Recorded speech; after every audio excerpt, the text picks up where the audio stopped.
नमस्कार, मैं हूं अमित पालित। नमस्कार, आपके साथ मैं हूं ज्योत्सना पाटनी। और अब बात करते हैं महाराष्ट्र में लाउड स्पीकर को लेकर तेज हुई सियासत की। एमएनएस चीफ राज ठाकरे ने 3 मई तक महाराष्ट्र के मस्जिदों से लाउड स्पीकर हटाने के लिए उद्धव सरकार को अल्टीमेटम दे रखा है और इसे लेकर आज वो अपना शक्ति प्रदर्शन शुरू करेंगे। इसकी शुरुआत अब से कुछ ही देर पहले से पुणे से औरंगाबाद तक मार्च से होगी, जो जून में अयोध्या में रामलला के दर्शन तक चलेगी। आज के मार्च के लिए पुणे से लेकर औरंगाबाद तक एमएनएस ने जबरदस्त तैयारी की है। पुणे में राज ठाकरे मार्च लेकर निकल रहे हैं, तो वहीं औरंगाबाद में उनके बेटे 1 मई की रैली की तैयारियों को खुद देख रहे हैं। पुणे से औरंगाबाद तक पूरे रास्ते में राज ठाकरे के साथ 500 गाड़ियों का काफिला चलेगा। और आपको बता दें कि राज ठाकरे महाराष्ट्र की सियासत में आज जो शंखनाद कर रहे हैं, उससे वो अपने विरोधियों को, खासकर बड़े भाई उद्धव ठाकरे को अपनी ताकत का एहसास कराना चाहते हैं, जो उनके चचेरे भाई हैं। यही वजह कि राज ठाकरे की रैली के लिए उद्धव की पुलिस ने भी 16 शर्तें रखी हैं और चेतावनी दी है कि अगर शर्तों का उल्लंघन हुआ तो राज ठाकरे को एक्शन का सामना करना पड़ेगा। मी धर्मांध नाहीये, मी धर्माभिमानी आहे। माझा कोणाच्या प्रार्थनेला विरोध नाहीये, पण तुम्ही आम्हाला त्रास देऊ नका। महाराष्ट्र की सियासत में इन दिनों काफी हलचल है। अजान, लाउड स्पीकर और हनुमान चालीसा के पाठ को लेकर शुरू हुआ घमासान अभी खत्म नहीं हुआ है।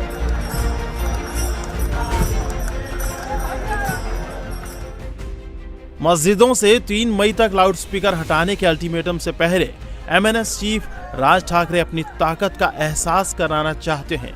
अल्टीमेटम की तारीख से ठीक 2 दिन पहले यानी 1 मई को औरंगाबाद में राज ठाकरे बड़ी रैली करने वाले हैं। इसके लिए राज ठाकरे आज पुणे से औरंगाबाद मार्च कर रहे हैं। राज ठाकरे के औरंगाबाद मार्च के लिए एमएनएस ने पूरा जोर लगा दिया है। शक्ति प्रदर्शन के लिए तैयारियां भी जबरदस्त की गई हैं। पुणे से औरंगाबाद रवानगी के दौरान 100 पुरोहित पूजा कराएंगे। पूजा के बाद राज ठाकरे औरंगाबाद निकलेंगे। औरंगाबाद तक मार्च के दौरान एमएनएस के हजारों समर्थक तो रहेंगे ही, 500 गाड़ियों का काफिला भी राज ठाकरे के साथ चलेगा। मतलब ये कि राज ठाकरे के इस शक्ति प्रदर्शन के ट्रेलर को मेगा बनाने की पूरी तैयारी है। 9 बजे हम यहाँ से निकलेंगे। थोड़ा आगे पीछे ये वक्त हो सकता है, लेकिन जैसे ही हम यहाँ से निकले, तमाम हिंदू गुरुजी यहाँ पे जो बड़ी संख्या में आने वाले हैं, वो यहाँ पे शुभ आशीर्वाद राज साहब को देंगे। राज ठाकरे का दावा है कि जनता का उन्हें भारी समर्थन है। केवल पुणे के ही करीब 15 से 20 हजार लोग शामिल होंगे। उद्धव सरकार की तरफ से भले ही राज ठाकरे की रैली को इजाजत मिल गई है, लेकिन महाराष्ट्र पुलिस की तरफ से इस शक्ति प्रदर्शन पर लगाम लगाने की पूरी कोशिश की जा रही है। पुलिस ने राज ठाकरे की रैली के लिए कई शर्तें तय की हैं, जिनके उल्लंघन करने पर एक्शन लिया जाएगा। रैली में 15,000 से ज्यादा लोग शामिल नहीं हो सकते। रैली के दौरान या बाद में किसी भी तरह की आपत्तिजनक नारेबाजी, दंगे या गलत बर्ताव नहीं होगा। आयोजकों को सुनिश्चित करना होगा कि रैली में किसी व्यक्ति या समुदाय का अपमान न हो। रैली में ध्वनि प्रदूषण के मानकों का ध्यान रखना होगा। इसके अलावा भी कई शर्तें लगाई गई हैं, जिसके बारे में एमएनएस नेताओं का कहना है कि सरकार चाहे जो भी शर्त लगा ले, वो सबका पालन करने के लिए तैयार है। जिस पार्टी हिंदुत्व के मुद्दे पे इतने सालों से आगे आई, बाला साहब ने जो हिंदुत्व को आगे लेके पार्टी आगे लेके गए, हिंदुत्व के लिए बाला साहब ने सत्ता को लात मारी, और अभी उद्धव जी सत्ता के लिए हिंदुत्व को लात मार। उनके पास कोई मुद्दा नहीं है। एमएनएस को कमबैक करने के लिए कोई ना कोई मुद्दा की जरूरत पड़ती है। जैसे उत्तर भारतीयों को पीटो, कल्याण में उन्होंने वो किया था। Marathi name plates, name boards, ये एक मुद्दा था। तो हिंदुत्व का मुद्दा है। ये सारे मुद्दे तो है, मराठी भाषा को लेकर क्यों न हो, ये सारे शिवसेना के ओरिजिनल मुद्दे हैं। ये तो सिर्फ नकल करने वाले लोग हैं, और पब्लिक अब इनको पहचान गई है। अब चाहे अयोध्या से लोग लाइए, गुजरात से भी आ सकते हैं। भारतीय जनता पार्टी भी उनको मदद तो कर ही रही है सभी तरीके से, तो बीजेपी रूल स्टेट्स में भी लोग आ सकते हैं। राज ठाकरे ने अपने शक्ति प्रदर्शन के लिए पूरा कैलेंडर तैयार किया है। 1 मई को औरंगाबाद में रैली, 3 मई को राज्य भर में महाआरती और 5 जून को अयोध्या दौरा। इन 3 तारीखों के प्लान के जरिए राज ठाकरे ने साफ संकेत दे दिए हैं कि वो अब महाराष्ट्र की सियासत में आक्रामक राजनीति करने वाले हैं। 5 जून के अयोध्या दौरे के लिए भी राज ठाकरे ने खास प्लान बनाया है। इसके लिए बाकायदा पूरे राज्य से 10,000 से ज्यादा लोगों को अयोध्या ले जाने की योजना है। 10-12 स्पेशल ट्रेन बुक करने का प्लान किया गया है। स्पेशल ट्रेन को मुंबई, नासिक, पुणे, नागपुर और औरंगाबाद सहित अन्य जगहों से चलाने की योजना है। औरंगाबाद के संभाजी नगर में होने वाली रैली के बहाने राज ठाकरे लाउडस्पीकर के मुद्दे पर पहले से ज्यादा आक्रामक रुख अपना सकते हैं। ऐसे में इस मुद्दे पर पहले से ही बैकफुट पर दिख रही महाराष्ट्र सरकार के लिए मुश्किलें और बढ़ सकती हैं।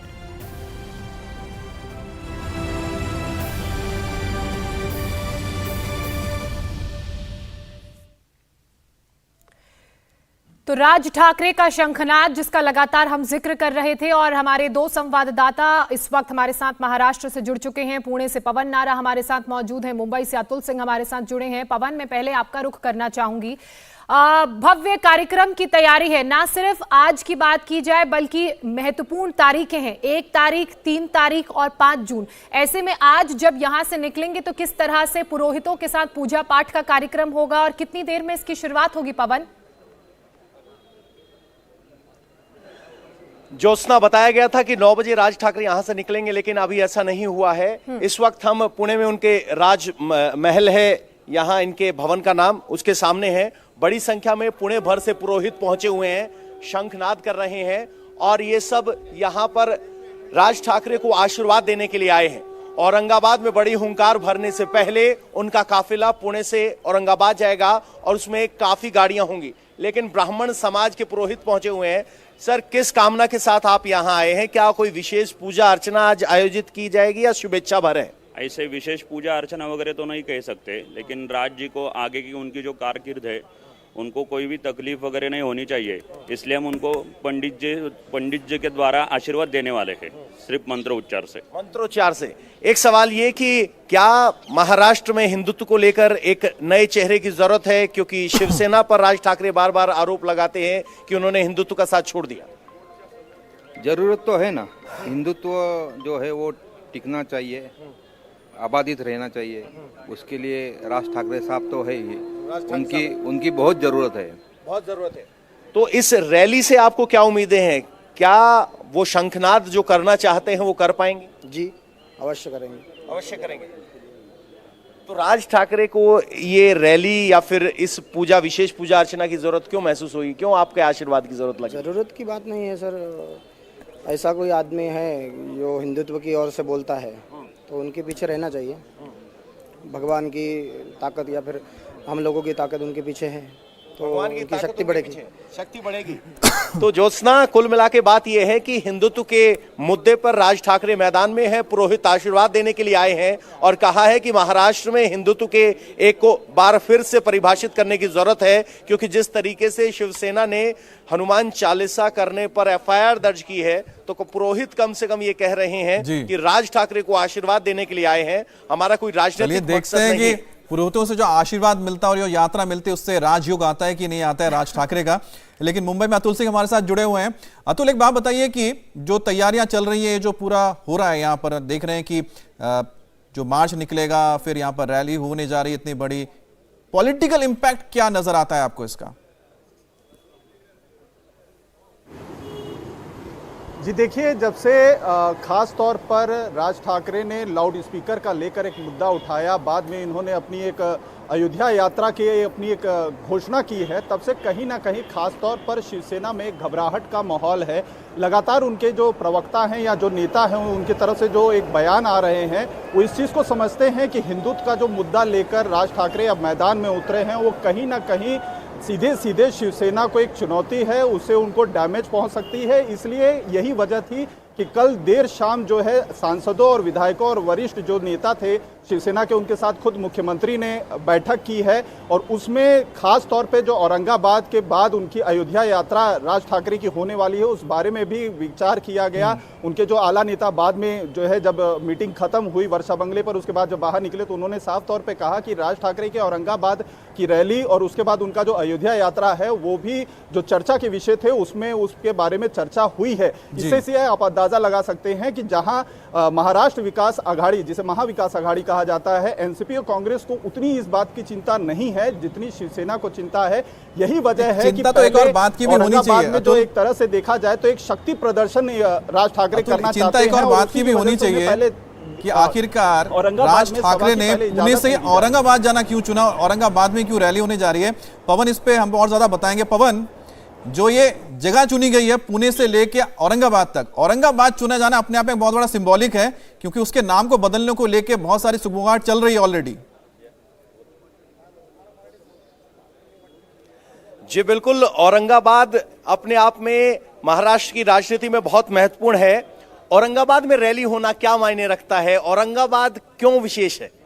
जी, हमें उनकी कोई जानकारी नहीं है। हम कौन से भी इधर पक्ष को समर्थन करने के लिए वगैरह आए नहीं है। सिर्फ राज जी को अच्छे से आशीर्वाद मिलना चाहिए। जो हिंदुत्व के लिए जो लड़ रहे उनको और बल आना चाहिए। अच्छा, नाम बदलने के लिए भी चाहते हैं कि नाम बदला जाए? वाले हम इधर कौन से भी पक्षों को समर्थन या पॉलिटिक्स। अमित, आपने कुछ कहा? हाँ, मैंने कहा कि जब पूछे कि ये भी चाहते हैं कि नाम को बदला जाए, क्योंकि लगातार बात उठ रही है ना कि औरंगाबाद का नाम बदलना चाहिए। देखिए अमित, ये सवाल यहाँ इनसे इसलिए वाजिब नहीं है क्योंकि यहाँ जितने भी पहुंचे हैं पुरोहित हैं और कह रहे हैं कि हम राजनीति पे बयान नहीं देना चाहते। भाऊ, हम आपसे ये समझना चाहते हैं औरंगाबाद क्यों चुना है, औरंगाबाद क्या मायने रखता है, औरंगाबाद से क्या संदेश दिया जाएगा? ये औरंगाबाद क्या है, संभाजी नगर बोली। देखिए यही बात पवन, यही बात है। आपको क्या चाहिए? आपको तो अभी निकलने वाले हैं ना हम। तो सारा क्या अब औरंगाबाद का नाम संभाजी नगर होना चाहिए क्या? अरे हो गया।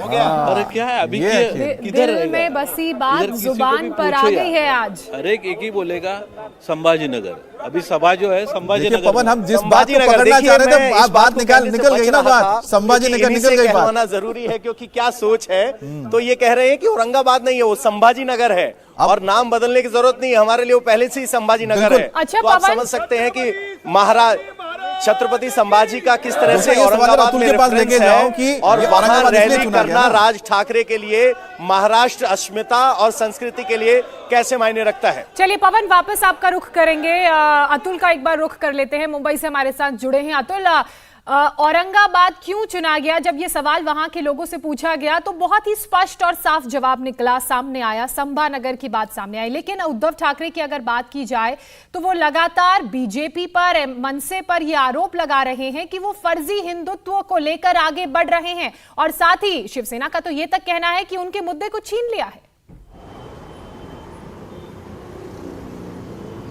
जी देखिए, आपने जो एक सवाल हमारे सहयोगी पवन जी से पूछा था, मैं उसके बारे में कुछ बताना चाहता हूं। संभाजी नगर का जो एक मुद्दा है औरंगाबाद को एक नामकरण देने का, एक तरह से ये बाला साहब ठाकरे जिस समय जिंदा थे उस समय शिवसेना की तरफ से प्रखर रूप से उठाया गया था।